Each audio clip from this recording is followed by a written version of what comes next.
সুপ্রিয় শিক্ষার্থীরা, কেমন আছো তোমরা সবাই? আশা করি ভালো আছো।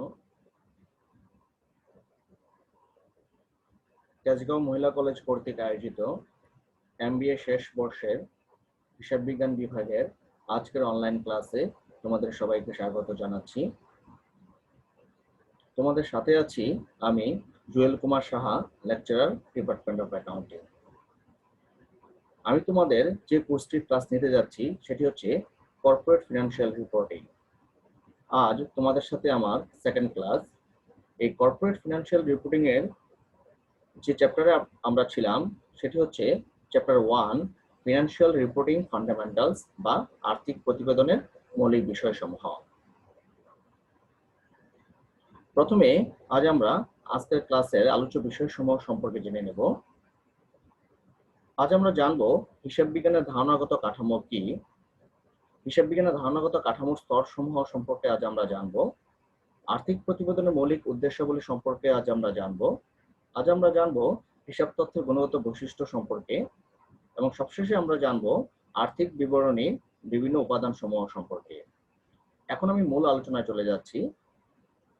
প্রথমে আমরা জেনে নেব কনসেপচুয়াল ফ্রেমওয়ার্ক অফ অ্যাকাউন্টিং বা হিসাব বিজ্ঞানের ধারণাগত কাঠামো। খেয়াল করো তোমরা সবাই। হিসাব বিজ্ঞানের ধারণাগত কাঠামো হলো একটি প্রতিষ্ঠানের আর্থিক প্রতিবেদন প্রস্তুত ও তার ব্যবহারিক প্রয়োগের নির্দেশিকা বা নীতিমালা। অর্থাৎ আমরা জানি যে হিসাব বিজ্ঞানের একটি অন্যতম প্রধান উদ্দেশ্য হচ্ছে আর্থিক প্রতিবেদন প্রস্তুতের মাধ্যমে বিভিন্ন স্বার্থ সংশ্লিষ্ট পক্ষের কাছে তথ্যগুলো সরবরাহ করা।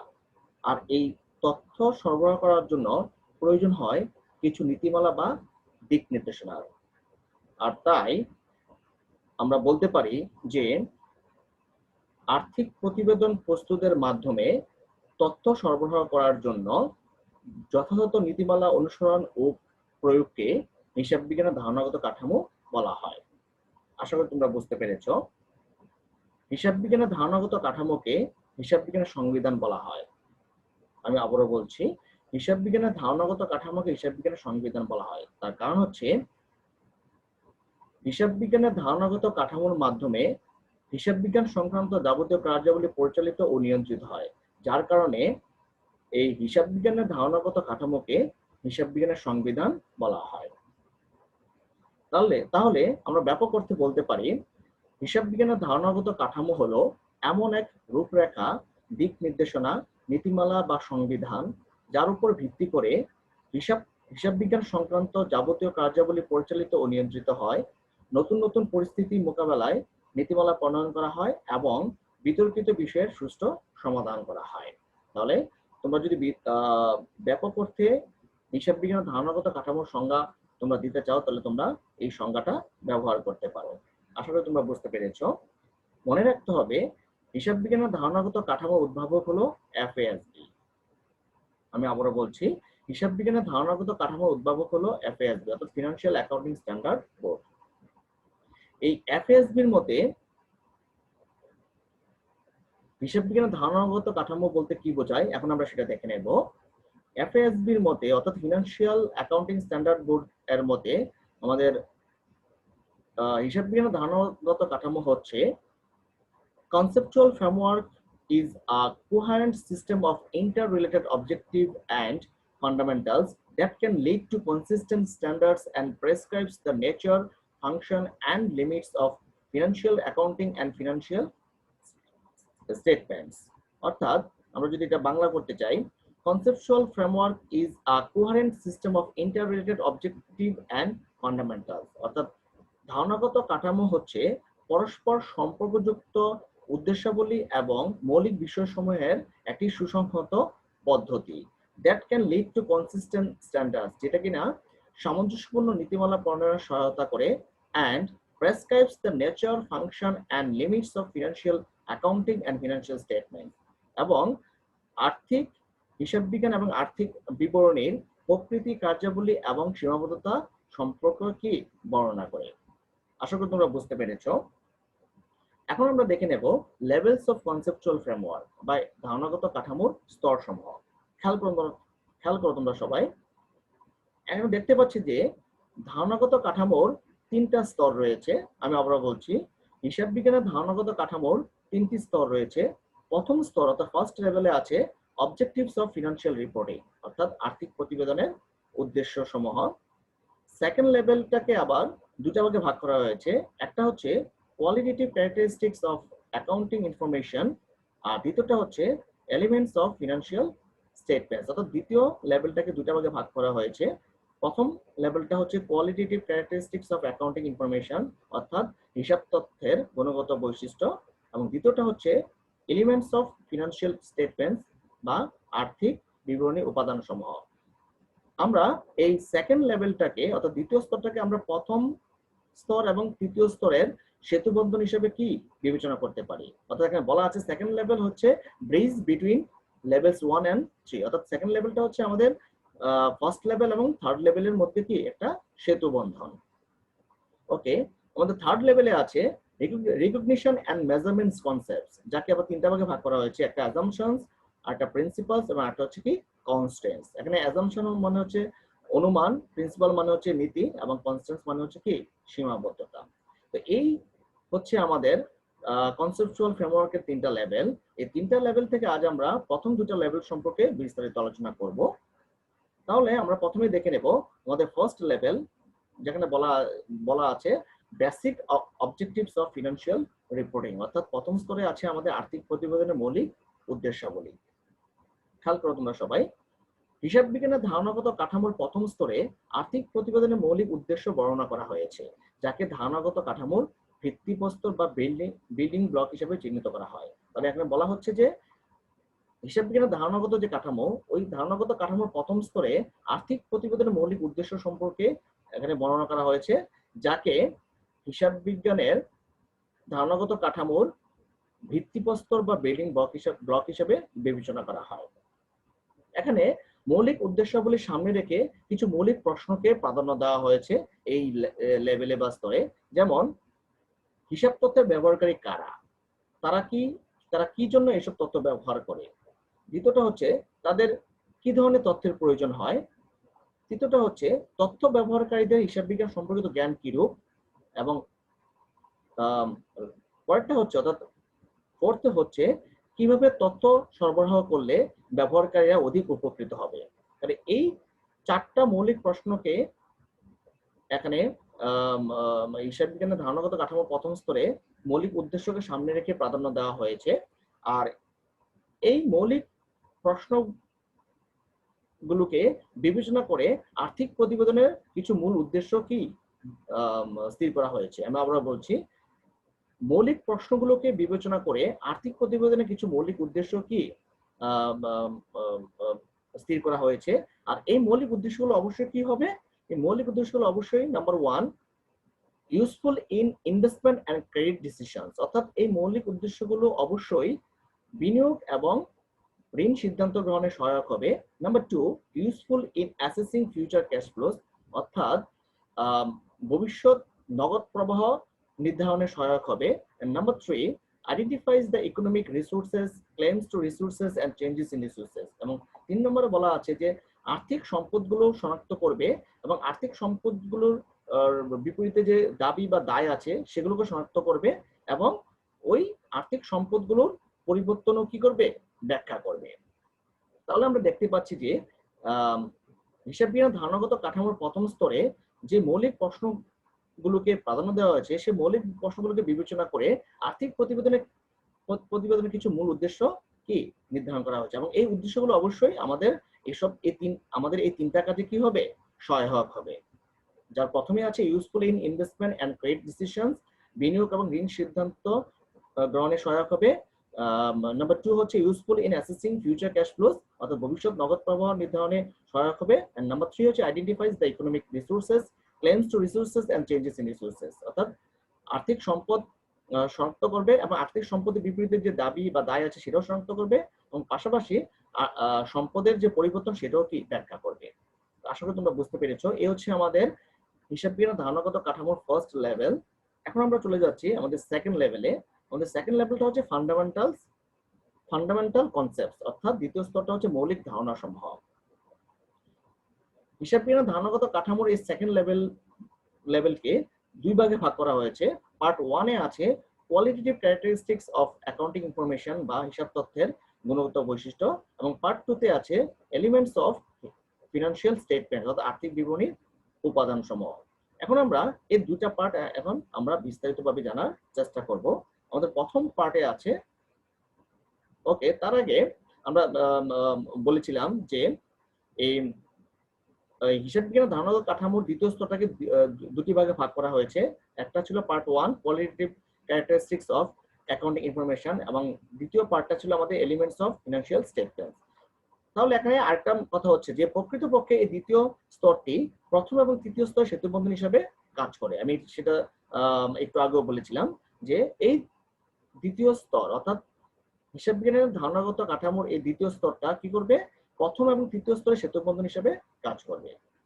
তাহলে এখন আমরা আমাদের এই দ্বিতীয় স্তরের যে দুইটা পার্ট আছে, এই দুইটা পার্ট এখন আমরা বিস্তারিতভাবে কি জেনে নেব। পার্ট 1 এ আছে qualitative characteristics of accounting information, যেটাকে বাংলায় বলে আমাদের প্রথম অংশ যে হিসাব তথ্যের গুণগত বৈশিষ্ট্য। হিসাব তথ্যের গুণগত বৈশিষ্ট্য বলতে সাধারণত ওই সমস্ত বৈশিষ্ট্যগুলোকে বোঝায় যা কিনা সিদ্ধান্ত গ্রহণে কার্যকর ভূমিকা পালন করে। এখানে এই হিসাব তথ্যের গুণগত বৈশিষ্ট্যগুলোকে আবার কি করা হয়েছে, দুই ভাগে ভাগ করা হয়েছে। একটা হচ্ছে প্রাইমারি কোয়ালিটিস বা প্রাথমিক গুণাবলী, আর একটা হচ্ছে সেকেন্ডারি কোয়ালিটিস বা মাধ্যমিক গুণাবলী। তাহলে প্রথমে আমরা জেনে নেব আমাদের প্রাইমারি কোয়ালিটিস বা প্রাথমিক গুণাবলী সম্পর্কে। এখানে হিসাব তথ্যের প্রাথমিক গুণাবলী বলতে বোঝাচ্ছে যে গুণাবলী হিসাব তথ্যকে সিদ্ধান্ত গ্রহণের জন্য উপযোগী করে তোলে সে সমস্ত গুণাবলীকে হিসাব তথ্যের প্রাইমারি কোয়ালিটিস বা প্রাথমিক গুণাবলী বলা হয়। আমি আবারও বলছি, যে গুণাবলীর মাধ্যমে হিসাব তথ্যকে সিদ্ধান্ত গ্রহণের জন্য উপযোগী করে তোলা হয় সেগুলোকে হিসাব তথ্যের প্রাইমারি কোয়ালিটিস বা প্রাথমিক গুণাবলী বলা হয়। এই প্রাথমিক গুণাবলীকে আবার কি দুই ভাগে ভাগ করা হয়েছে। একটা হচ্ছে রিলিভেন্স বা প্রাসঙ্গিকতা, এবং আরেকটা হচ্ছে কি রিলায়েবিলিটি বা নির্ভরযোগ্যতা। তাহলে এখন আমরা প্রথমে শিখে নেব রিলিভেন্স বা প্রাসঙ্গিকতা কি। হিসাব তথ্য অবশ্যই প্রাসঙ্গিক হতে হবে। এখানে প্রাসঙ্গিক তথ্য বলতে বোঝাচ্ছে যে যদি হিসাব তথ্য সিদ্ধান্ত গ্রহণে ভিন্নতা আনে তবে ওই হিসাব তথ্যকে প্রাসঙ্গিক তথ্য হিসেবে বিবেচনা করা হবে। আমি আবারও বলছি, কোনো হিসাব তথ্য যদি সিদ্ধান্ত গ্রহণে ভিন্নতা আনে তখন তাকে প্রাসঙ্গিক তথ্য বলা হয়। আর কোনো হিসাব তথ্য প্রাসঙ্গিক হতে হলে অবশ্যই তিনটি বৈশিষ্ট্য থাকতে হবে। আমি আবারও বলছি, কোনো হিসাব তথ্য প্রাসঙ্গিক হতে হলে অবশ্যই তিনটি বৈশিষ্ট্য থাকতে হবে। প্রথমটা হচ্ছে প্রেডিক্টিভ ভ্যালু বা এটাকে বলে কি পূর্বানুমান মূল্য। কোনো হিসাব তথ্য প্রাসঙ্গিক হতে হলে অবশ্যই এর পূর্বানুমান মূল্য বা প্রেডিক্টিভ ভ্যালু থাকতে হবে। এখানে প্রেডিক্টিভ ভ্যালু বা পূর্বানুমান মূল্য বলতে বোঝায় যে তথ্য দ্বারা ভবিষ্যৎ সম্পর্কে ধারণা পাওয়া যায় তাকেই তথ্যের পূর্বানুমান মূল্য বা প্রেডিক্টিভ ভ্যালু বলে। তাহলে বোঝা যাচ্ছে যে কোনো হিসাব তথ্য প্রাসঙ্গিক হতে হলে অবশ্যই এর পূর্বানুমান মূল্য বা প্রেডিক্টিভ ভ্যালু থাকতে হবে। আশা করি তোমরা বুঝতে পারছো। দ্বিতীয়টা হচ্ছে ফিডব্যাক ভ্যালু বা ফলাবর্তন মূল্য, অর্থাৎ কোনো তথ্য প্রাসঙ্গিক হতে হলে অবশ্যই এর ফলাবর্তন মূল্য বা ফিডব্যাক ভ্যালু থাকতে হবে। এখানে ফিডব্যাক ভ্যালু বা ফলাবর্তন মূল্য বলতে বোঝাচ্ছে যে তথ্য দ্বারা পূর্বের প্রত্যাশা সম্পর্কে ধারণা করা যায় অথবা তার সংশোধন করা যায় তাকেই হিসাব তথ্যের ফিডব্যাক ভ্যালু বা ফলাবর্তন মূল্য বলে। তাহলে বোঝা যাচ্ছে যে কোনো তথ্য প্রাসঙ্গিক হতে হলে অবশ্যই তার ফিডব্যাক ভ্যালু বা ফলাবর্তন মূল্য থাকতে হবে। তারপর তৃতীয়টা হচ্ছে টাইমলিনেস অর্থাৎ সময় উপযোগিতা।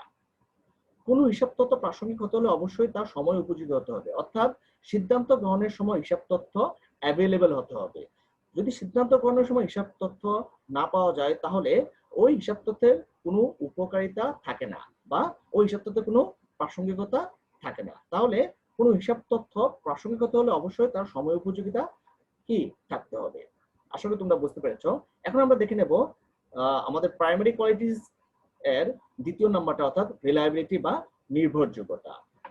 হিসাব তথ্য অবশ্যই নির্ভরযোগ্য হতে হবে। এখানে নির্ভরযোগ্য হিসাব তথ্য বলতে হিসাব তথ্যের প্রমাণযোগ্যতা এবং এর বিশ্বাসযোগ্যতাকে বোঝাচ্ছে। অর্থাৎ কোন হিসাব তথ্য নির্ভরযোগ্য হতে হলে অবশ্যই এর তিনটি বৈশিষ্ট্য থাকতে হবে। নাম্বার 1 হচ্ছে ভেরিফিয়েবিলিটি, অর্থাৎ কি প্রমাণযোগ্যতা। কোন হিসাব তথ্য নির্ভরযোগ্য কিনা তা নির্ভর করে উক্ত হিসাব তথ্যের প্রমাণযোগ্যতার উপর। অর্থাৎ কোন হিসাব তথ্য প্রমাণযোগ্য হলে তা সিদ্ধান্ত গ্রহণে কি সহায়ক হয় এবং খুব সহজে কি সিদ্ধান্তটা নেওয়া যায়। তাহলে আমরা বলতে পারি কোন হিসাব তথ্য নির্ভরযোগ্য হতে হলে অবশ্যই এর প্রমাণযোগ্যতা কি থাকতে হবে। নাম্বার 2 হচ্ছে ফেথফুলনেস, অর্থাৎ বিশ্বাসযোগ্যতা। কোন হিসাব তথ্য অবশ্যই কি বিশ্বাসযোগ্য হতে হবে। অর্থাৎ কোন হিসাব তথ্য এমনভাবে উপস্থাপন করতে হবে যার বিশ্বাসযোগ্যতা সম্পর্কে কোনো প্রশ্ন থাকবে না। অর্থাৎ কোনো প্রতিষ্ঠান যখন কোনো আর্থিক প্রতিবেদন কি প্রস্তুত করবে এবং সেটা উপস্থাপন করবে, এমনভাবে প্রস্তুত করতে হবে বা উপস্থাপন করতে হবে যার বিশ্বাসযোগ্যতা নিয়ে কোনো প্রশ্ন থাকবে না। সুতরাং আমরা বলতে পারি কোনো হিসাব তথ্য নির্ভরযোগ্য হতে হলে অবশ্যই এর বিশ্বাসযোগ্যতা কি থাকতে হবে। নাম্বার 3 হচ্ছে নিউট্রালিটি, অর্থাৎ নিরপেক্ষতা। হিসাব তথ্য অবশ্যই বস্তুনিষ্ঠ ও নিরপেক্ষ হবে। অর্থাৎ কারো কোনো ব্যক্তি বা প্রতিষ্ঠানের প্রতি পক্ষপাত দুষ্ট হয়ে কোনো আর্থিক প্রতিবেদন প্রস্তুত করা যাবে না। তাহলে বোঝা যাচ্ছে কোনো হিসাব তথ্য নির্ভরযোগ্য হতে হলে অবশ্যই তার নিরপেক্ষতা থাকতে হবে। আশা করি তোমরা বুঝতে পেরেছো। এখন আমরা দেখে নেব আমাদের সেকেন্ডারি কোয়ালিটিস বা কি মাধ্যমিক গুণাবলী সমূহ। সেকেন্ডারি কোয়ালিটিস বা মাধ্যমিক গুণাবলীকে আবার দুই ভাগে ভাগ করা হয়েছে। নাম্বার 1 হচ্ছে কম্পারেবিলিটি, অর্থাৎ তুলনাযোগ্যতা। হিসাব তথ্য অবশ্যই তুলনাযোগ্য হতে হবে। অর্থাৎ হিসাব তথ্য এমন হওয়া উচিত যাতে দুটি প্রতিষ্ঠানের মধ্যে কি তুলনা করা যায়। আর এই হিসাব তথ্য তুলনা করার মাধ্যমে আমরা কিন্তু প্রতিষ্ঠান সম্পর্কে কি একটা ধারণা আমরা পেতে পারি। অর্থাৎ কোন প্রতিষ্ঠান সবল বা দুর্বল সেটা সম্পর্কে আমরা ধারণা পেতে পারি যদি হিসাব তথ্যটা কি হয় তুলনাযোগ্য হয়। তাহলে হিসাব তথ্য অবশ্যই কি হতে হবে তুলনাযোগ্য হতে হবে। তারপরে নাম্বার 2 হচ্ছে কনসিস্টেন্সি, অর্থাৎ সামঞ্জস্যতা। হিসাব তথ্য অবশ্যই কি সামঞ্জস্যপূর্ণ হতে হবে। কারণ হিসাব তথ্য যখন সামঞ্জস্যপূর্ণ হবে তখন আমরা সঠিক ফলাফলটা পেতে পারি এবং খুব সহজেই আমরা সিদ্ধান্ত কি নিতে পারি। এখানে সামঞ্জস্যপূর্ণ বলতে বোঝাচ্ছে যে যখন কোনো প্রতিষ্ঠান একটি নীতি বা পদ্ধতি গ্রহণ করবে, পরবর্তীতে কিন্তু একই নীতি বা পদ্ধতি কি করা উচিত অনুসরণ করা উচিত। অর্থাৎ একটি পদ্ধতি গ্রহণ করলে পরবর্তীতে উক্ত পদ্ধতি কি পরিবর্তন করা উচিত নয়, যাকে হিসাব বিজ্ঞানের কি সামঞ্জস্যতা বলা হয়। তাহলে বোঝা যাচ্ছে যে কোনো হিসাব তথ্য কি অবশ্যই কি হতে হবে সামঞ্জস্যপূর্ণ হতে হবে। আশা করি তোমরা বুঝতে পেরেছো। এটা হচ্ছে আমাদের হিসাব তথ্যের গুণগত বৈশিষ্ট্য। অর্থাৎ আমরা এতক্ষণ যে বিষয়গুলো নিয়ে আলোচনা করলাম সেগুলো হচ্ছে আমাদের হিসাব তথ্যের গুণগত বৈশিষ্ট্য। আশা করি তোমরা সবাই বুঝতে পেরেছো। এখন আমরা দেখে নেব আমাদের পার্ট 2, যেখানে আছে এলিমেন্টস অফ ফিনান্সিয়াল স্টেটমেন্টস। অর্থাৎ দ্বিতীয় অংশে ছিল আমাদের কি আর্থিক বিবরণীর উপাদান সমূহ। আমাদের হিসাব বিজ্ঞান ধারণাগত কাঠামোর যে সেকেন্ড লেভেল, এই সেকেন্ড লেভেলটাকে দুই ভাগে ভাগ করা হয়েছে। প্রথম লেভেল সম্পর্কে আমরা আলোচনা করলাম, আর দ্বিতীয় লেভেল অর্থাৎ আমাদের দ্বিতীয় লেভেল বলতে এখানে দ্বিতীয় পার্ট বোঝাচ্ছে। তো সেই পার্টটিতে আছে আমাদের কি এলিমেন্টস অফ ফিনান্সিয়াল স্টেটমেন্টস বা দ্বিতীয় অংশ, যেটাকে বলছে আর্থিক বিবরণীর উপাদান সমূহ। আমরা দেখতে পাচ্ছি যে আর্থিক বিবরণী এখানে টোটাল কি 10টি উপাদান রয়েছে এবং এই 10টি উপাদান সম্পর্কে কিন্তু তোমাদের অনেকেরই ধারণা রয়েছে, যেহেতু তোমরা এখন এমবিএ তে পড়ো, এখন তোমরা অনেকটা লেভেলই কিন্তু পার হয়ে আসছো। তো সেই ক্ষেত্রে তোমাদের কিন্তু এই 10টার উপাদান সম্পর্কে কিন্তু অনেকে কিন্তু তোমাদের আইডিয়া রয়েছে, যেটা আমি আশা করছি। তবুও আমি তোমাদের সংক্ষেপে একটু বলে দিচ্ছি আমাদের এই আর্থিক বিবরণী 10টি উপাদান সম্পর্কে। তাহলে আমরা কি জানলাম যে আমাদের আর্থিক বিবরণী কয়টা উপাদান? 10টা উপাদান। নাম্বার 1 হচ্ছে অ্যাসেটস, অর্থাৎ বাংলা যেটাকে বলে কি সম্পদ।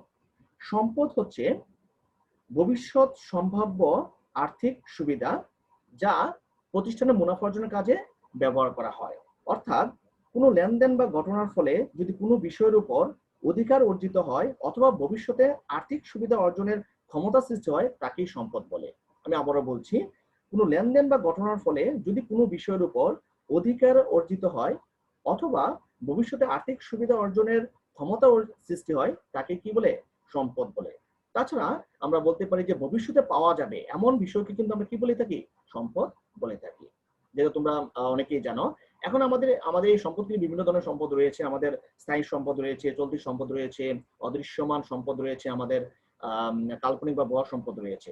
ওকে, তো এই সব কিছু কিন্তু আমাদের সম্পদের অংশে চলে আসবে। তারপর নাম্বার 2 হচ্ছে আমাদের লাইবিলিটিস বা দায়। দায় বলতে বোঝাচ্ছে যে ভবিষ্যতে পরিশোধ করতে হবে কারবারের এমন আর্থিক বাধ্যবাধকতাকেই দায় বলে। আমি আবারও বলছি, ভবিষ্যতে পরিশোধ করতে হবে কারবারের বা কোনো প্রতিষ্ঠানের এমন আর্থিক বাধ্যবাধকতাকেই দায় বলে। অর্থাৎ প্রতিষ্ঠানের মোট সম্পদের উপর তৃতীয় পক্ষের যে দাবি বা অধিকার তাকে আমরা কি বলবো, দায় বলবো। আশা করি তোমরা বুঝতে পেরেছো।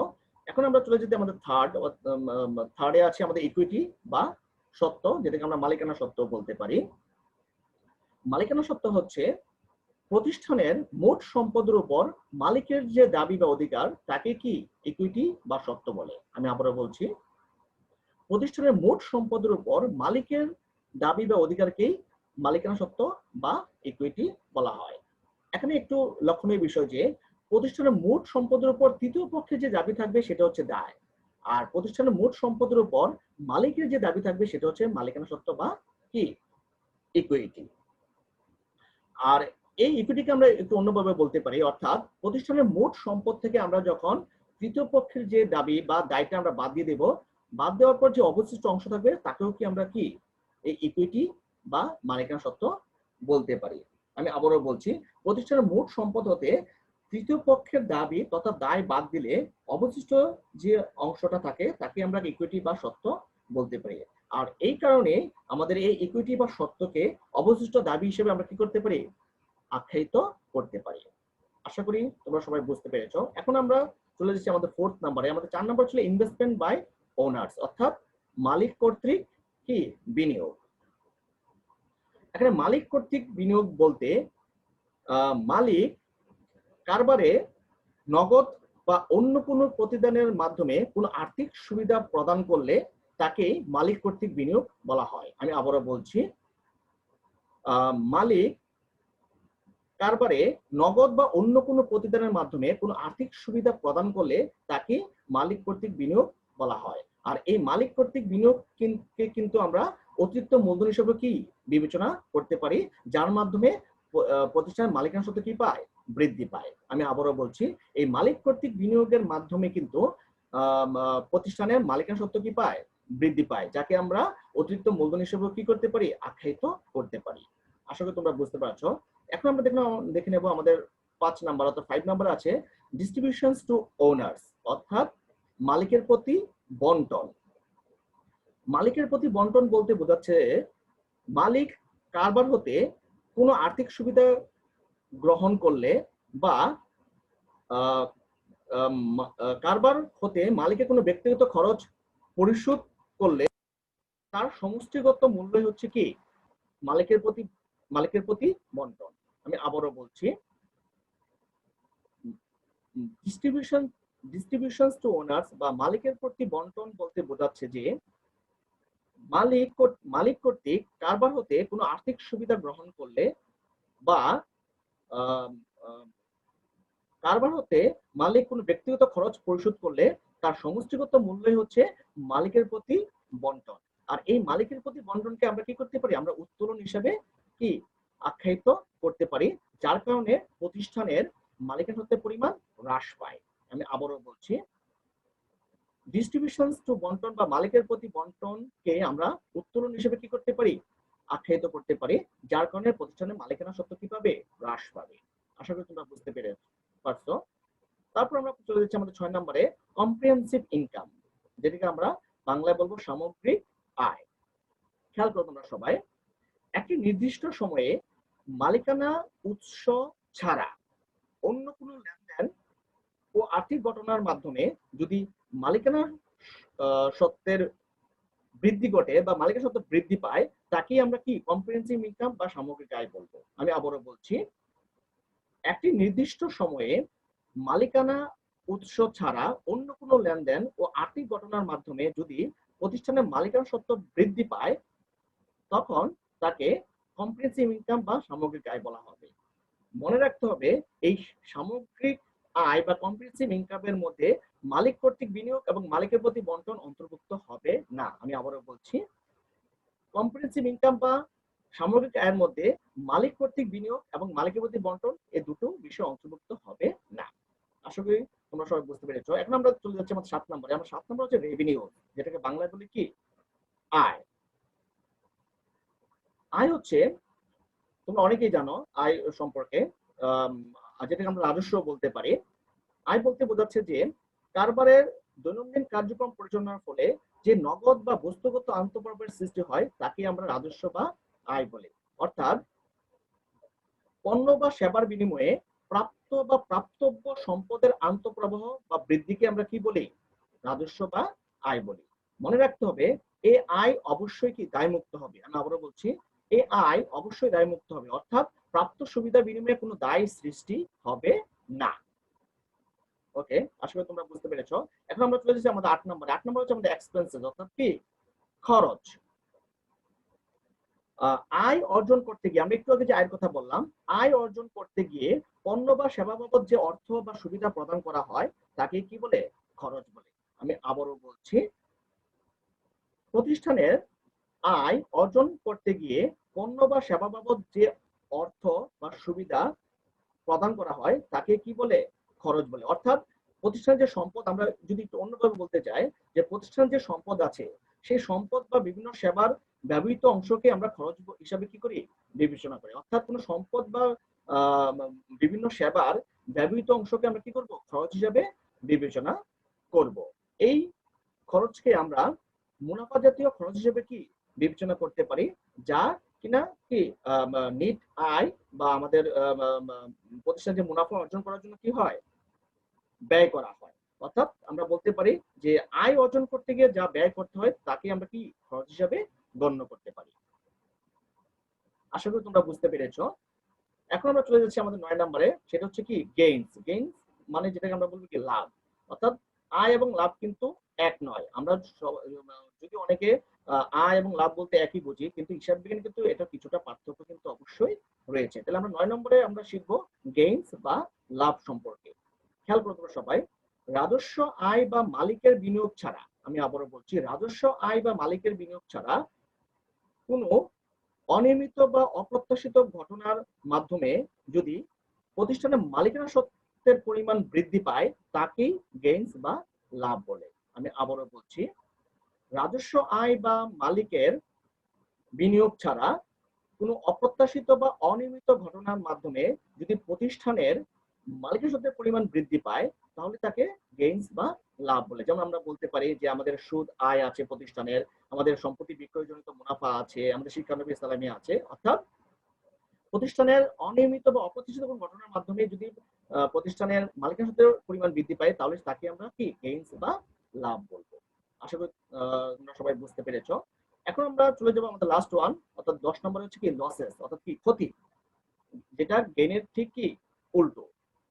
লসেস বলতে বোঝাচ্ছে বা ক্ষতি বলতে বোঝাচ্ছে যে রাজস্ব খরচ বা মালিকের প্রতি বন্টন বা উত্তোলন ছাড়া যদি কোনো অপ্রত্যাশিত বা অনিয়মিত ঘটনার মাধ্যমে প্রতিষ্ঠানের মালিকানা সত্ত্বের পরিমাণ হ্রাস পায় তাহলে তাকে লসেস বা ক্ষতি বলে। আমি আবারও বলছি, রাজস্ব খরচ বা মালিকের প্রতি বন্টন বা উত্তোলন ছাড়া অন্য কোনো অপ্রত্যাশিত বা অনিয়মিত ঘটনা থেকে বা অনিয়মিত ঘটনার মাধ্যমে প্রতিষ্ঠানের মালিকানা সত্ত্বের পরিমাণ যদি হ্রাস পায় তাহলে তাকে লসেস বা ক্ষতি বলে।